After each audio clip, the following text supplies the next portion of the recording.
Hello दोस्तों, good morning. देखिए सवाल है 3.5 का पहला का दूसरा। तो सवाल तो ये लिखा हुआ समीकरण एक, तो हम इसको थोड़ा सा हल कर लेते हैं, तब समीकरण एक लिखते हैं। इस पार ले आते हैं उसको, बराबर 0, समीकरण एक हो जाता है। और समीकरण 2 जो है 3x प्लस 2y बराबर 8 है। तो आप इसको फिर हम इधर ले आते हैं, 2y माइनस 8 कर देते हैं बराबर 0। तो समीकरण हो गया आपको 2। तो अब आप लिखना पसंद करेंगे a1 बराबर 2, b1 बराबर 1 और c1 बराबर आपको हो जाता है -5। आप लिखेंगे a2 बराबर 3 और b2 बराबर आपको है 2 और c2 बराबर आपको -8।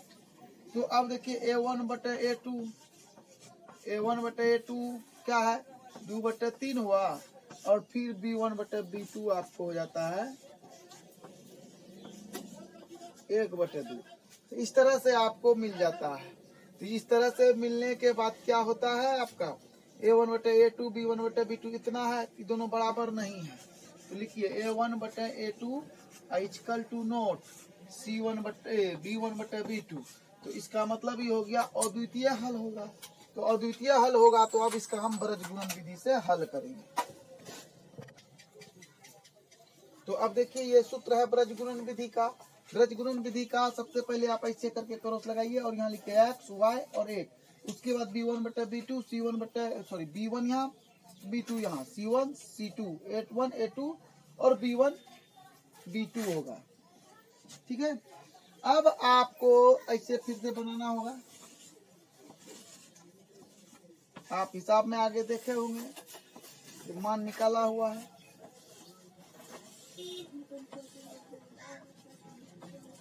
तो ऐसे लिख लेते हैं, पहले लिख लिए। अब हमारा b1 क्या है, b1 आपको क्या है हिसाब में देख लेते हैं।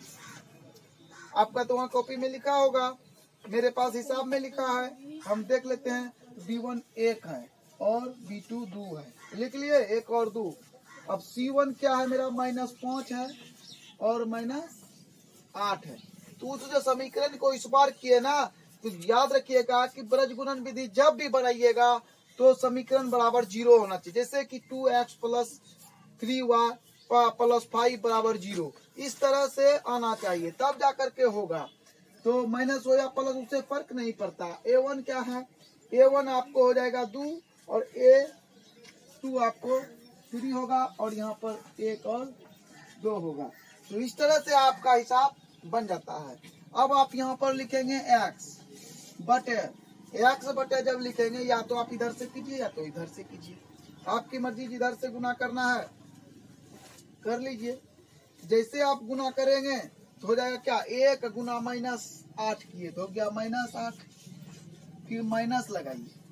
2 से इसको गुना किए तो 5 दूना 10, तो -10, यहाँ माइनस पहले से है तो +10 हो जाएगा।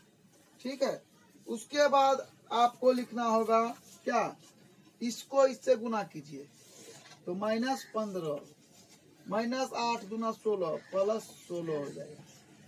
यहाँ y होगा बराबर 1 बटे इधर से गुना किए 2 दूना 4 घटा किए। तो इस तरह से यहाँ तक का आपका बन जाता है। तो अब जो है आप यहाँ पर लिखेंगे x बटे 2 हो जाएगा, क्या कि -8 इसमें घट जाएगा, तो आप इसको छोड़ के इसको लीजिए तो हो जाएगा 1/1। फिर आप इसको ले लीजिए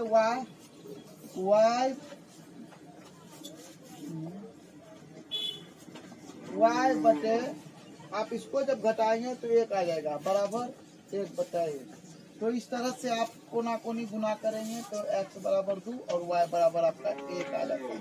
ये रहा आपका आंसर। तो विधि को आसानी से सीख गए। अगर इसको 10 बार बनाइएगा तो अवश्य ही आप इसका मास्टर बन जाएंगे।